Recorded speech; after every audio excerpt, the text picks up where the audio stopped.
Listen carefully, everybody, to a sound you might not hear every day, and then think about how these sounds might be connected to geography.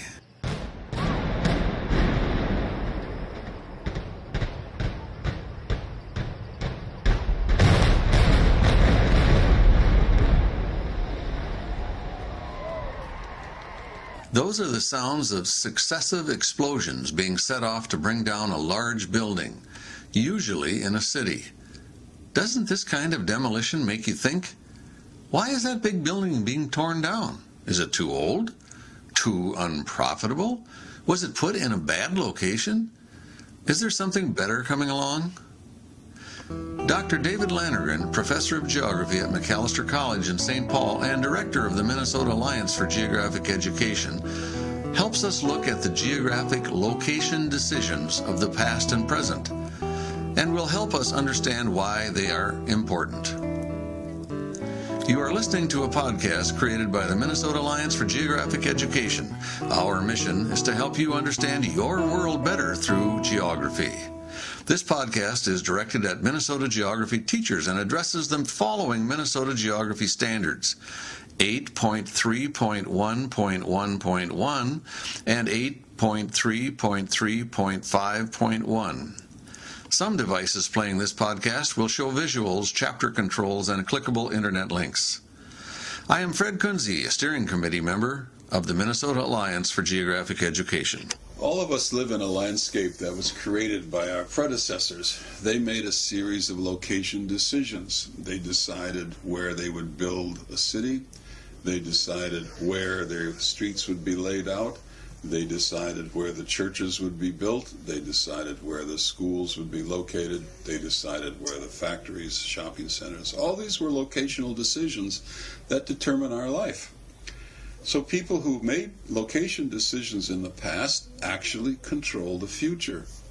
Now, some location decisions are not so effective. A store may be put in a place where there's not enough people to make the store profitable. A highway may be put in a location that's susceptible to flooding. A town may be put in a location that's susceptible to flooding or storm surges or hurricanes or beach erosion. So not all location decisions are good ones, but we make location decisions all the time.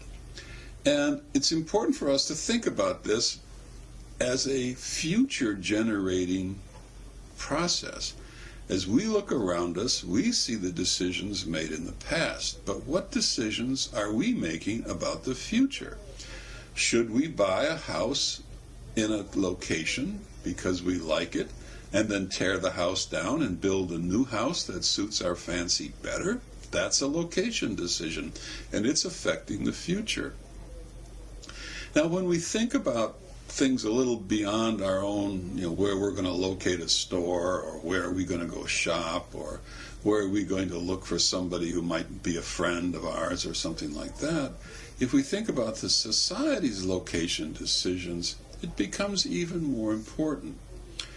For example, should we build a new airport? Airports have long life expectancies. They're very important to the cultural and economic success of a city. They take a long time to build and an even longer time to go through the permission process to build an airport. But if we want an airport that will be sufficient to handle the potential air travel of people who live in our city 25 years from now, we have to start to make that location decision now. If we don't make it now, the airport will be more difficult to build in the future, or it may not get built at all, and some other city will build an airport and they'll be more successful than we are. So it's very, very important for us to make correct location decisions in advance of when we need these decisions made. So think about this in another way. If you're not making any decisions about the future, Your life is entirely controlled by people who made those location decisions in the past. And the further in the future you plan for, the more control you have over your future. So if you're planning for yesterday, of course, you have no control over your future. If you're planning for next week, you'll have some control over your future.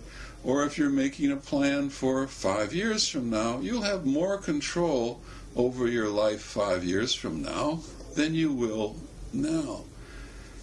Now, it's easy to say this, but it's also very difficult for people to do this. It's hard for us to be interested in places that are far away on the surface of the earth and far away in time. So we have this phrase, I'm interested in the here and now. It's important to be interested in the here and now, but it's also a survival skill to be interested in the future and make location decisions now that will determine the future and hopefully produce the future we want. You have been listening to a production of the Minnesota Alliance for Geographic Education. Background music is courtesy of Jim Hogue of Decorah, Iowa. The Minnesota Alliance is a non-profit group of educators and other parties who are interested in promoting an enhanced understanding of our world through improved geographic literacy.